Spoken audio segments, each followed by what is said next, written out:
baca pendakwah-pendakwah Kristian di Perancis, mereka sebelum berdakwah di luar 6 bulan tak sembang orang.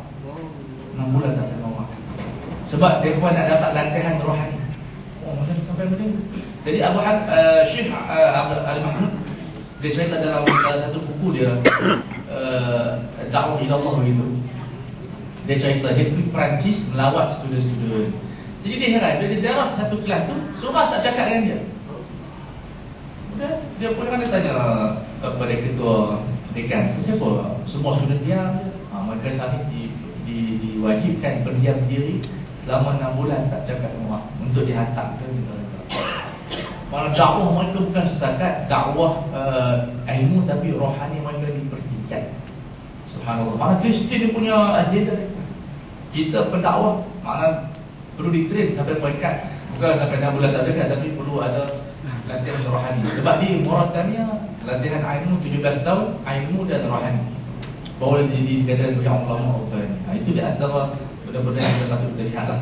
Baik, bilakah jihad menjadi fardu ain? Yang ni kadang-kadang jihad menjadi fardu ain bila musuh menyerang kita macam di Lahad dulu. Apabila ketua negara, Perdana Menteri kita mengeluarkan perintah berperang kepada individu atau kumpulan tertentu. Maknanya ada kumpulan macam di Lahad itu memang kumpulan yang menceroboh kerajaan umum, wajib diserang. Jadi ketika itu tidak menjadi fardu ain kepada mereka yang tertentulah. Apabila pihak tentera perang berhajat kepada kebakaran seorang tertentu, mana ada individu di sana, mereka ni mempunyai contohnya pakar yang memberi plan, perancang ataupun rohani, pembangkit semangat. Sebab Saladin Ayyubi bila dia pergi bawa tentera perang, dia bawa sekumpulan jamaah hadis, bawa sekumpulan jamaah hadis untuk membacakan Sahih Al-Bukhari ketika perang. Bukan kerana sebagai barakat semata-mata, tapi untuk merehatkan. Kalau kita tengok tentera-tentera mereka, kerahatan mereka pada perempuan, maka akan bawa perempuan begitu. Itu memang cara hidup orang ke Islam. Tapi cara hidup tentera Islam, mereka mendengar Sahih Bukhari dan juga qiyam mulai di waktu malam. Jadi mesti ada murabbi di sana, murabbi yang bagi kekuatan. Dan itu yang berlaku dalam sejarah Islam. Apabila Salahuddin tidak akan mengambil tentera perang, melainkan yang bangun tahajud ada dalaman dia.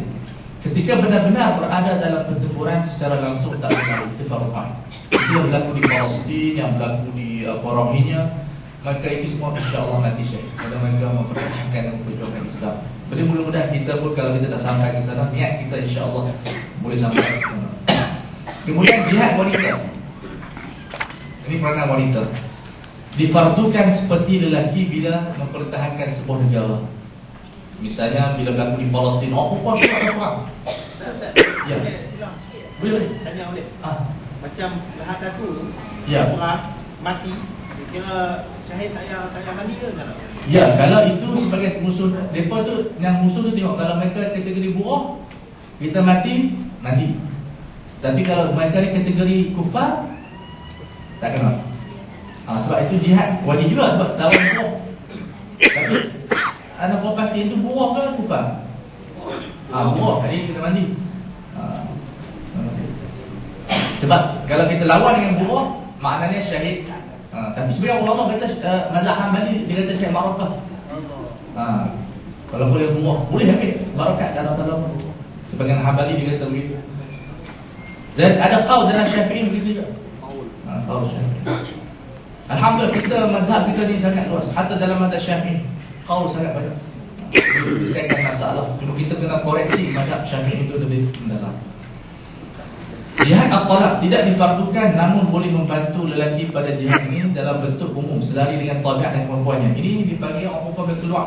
Imam Bukhari letak bab merawat wanita, merawat jarha. Bab mudawatil mar'atil jarha fil ghazwah. Bab keharusan orang perempuan merawat mangsa-mangsa luka dalam peperangan. Di sini menunjukkan bahawa bila ada keperluan perawatan, orang perempuan boleh merawat pesakit lelaki. Maknanya kalau kita pergi hospital nak cek darah, tak ada pembantu lelaki, orang perempuan yang ambil darah kita, itu dia haruskan. Sebab Sayyidah Aisyah di antara tentera-tentera wanita yang menjadi nurse dan doktor ketika peperangan. Jadi orang perempuan sekarang ni kalau kita baca buku yang dalam sikit, dia sebut orang perempuan boleh jadi tentera. Sebab tentera sekarang ni dia tak perang, dia guna senjata elektronik macam game tu. Sebab perang bukan hanya dengan turun, dia ada dia kontrol. Ada jet control, ada peluru control. Dia duduk dalam tu je. Jadi di zaman sekarang kita melihat tentera perempuan pun dah banyak. Segi latihan, dari sudut jawatan mata begitu yang polis dan inspektor. Tapi bagus juga sebab dulu di lapangan terbang yang cek kita semua lelaki, termasuk orang perempuan pun lelaki cek. Jadi bila ada inspektor ataupun polis perempuan, dia boleh cek anggota perempuan semua. Itu di antara kebaikan. Di maknanya perlu orang perempuan ada dalam tentera, dalam polis, dalam berbagai sektor. Sebab zaman sekarang ni kita tidak boleh kembali kepada orang zaman dulu. Memang orang zaman dulu orang perempuan di rumah, tapi orang di Malaysia ni kita melihat orang perempuan mengambil jawatan. Hatta saya yakin tak lama orang perempuan menjadi Perdana Menteri. Dan kalau orang lelaki semua masuk penjara. Dari segi isu tu, dulu orang tak tergambar orang perempuan jadi hakim syar'i. Di Selangor baru ni pelantikan hakim syar'i 2 orang. Sebab Perdana Menteri hukum dia tak sama dengan khalifah. Dia jawatannya tak istiqlal. Dia ada kuasa share. Jadi kata Syekh Bayyah dari Dabar, saya melihat dalam dunia politik, kalau orang perempuan lebih pakar daripada lelaki dalam isu pemerintahan, dia layak pegang. Itu ucapan Syekh Bayyah, Abdullah Bayyah. Maksudnya zaman sekarang yang boleh menegakkan keadilan itu yang lebih utama. Tetapi di Malaysia tak ada larangan daripada undang yang melarang orang perempuan jadi Perdana Menteri. Ada tak? Tak ada. Dari segi undang tak ada. Sebab itu kita menjadi menteri dan sebagainya. Tapi sekarang wakil rakyat kadang-kadang wakil perempuan lebih menonjol daripada lelaki dari sudut perkhidmatan dan dari sudut keadilan. Baik, ini di antara ruang-ruang orang perempuan yang boleh masuk jihad yang kita izinkan. Sebab di zaman Rasulullah berlaku pada seorang wanita, saya tak ingat nama dia minta kepada Rasulullah sebab dia dengar zaman Nabi dulu, Nabi pun tak pernah tengok laut. Nabi tak pernah tengok laut. Kita pergi Mekah, Nabi mana ada laut kat Mekah. Laut ni belah Riyadh, Jeddah. Jadi Nabi sebut kelebihan berperang di laut. Terdengar oleh seorang wanita ni, maka dia minta Nabi tolong doa kepada dia dapat berperang di laut. Jadi Nabi doakan. Akhirnya masa Nabi dah wafat dah, tentera Islam berperang di laut, dia turut serta dengan suami di perang dan dia mati. Menunjukkan di sini ada ruang-ruang untuk wanita yang hebat. Mungkin dia tidak ada anak, mungkin dia ada umur dah, anak dah besar, dia boleh turut berperang bila dia ada kemahiran. Dan ini berlaku di zaman para sahabat dan sebagainya. Jadi kita tidak melarang mereka. Dia perang dengan suami pun. Itu di antara benda-benda yang ruang untuk wanita boleh menunjuk dalam sebahagian sektor. Kemudian 4 peringkat jihad yang kita kena tengok di sini, iaitu saya akan uraikan satu persatu. Jihad melawan nafsu, melawan syaitan, melawan golongan kufar dan golongan munafikin. 4 peringkat ini kita kena terlibat. Yang pertama, 4 jihad melawan nafsu yang kita terang kepada masyarakat. Perlu kita terang kepada masyarakat, iaitu jihad melawan nafsu untuk belajar. Ini yang kita kurang.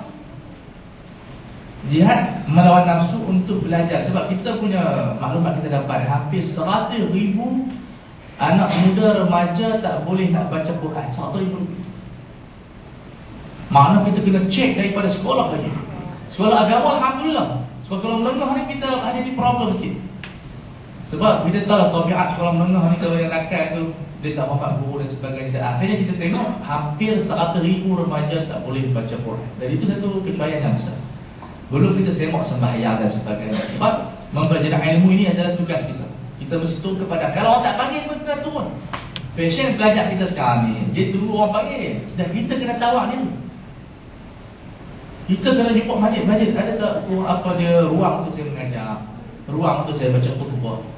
Kadang dia balik luar negara ni, dia tunggu orang panggil.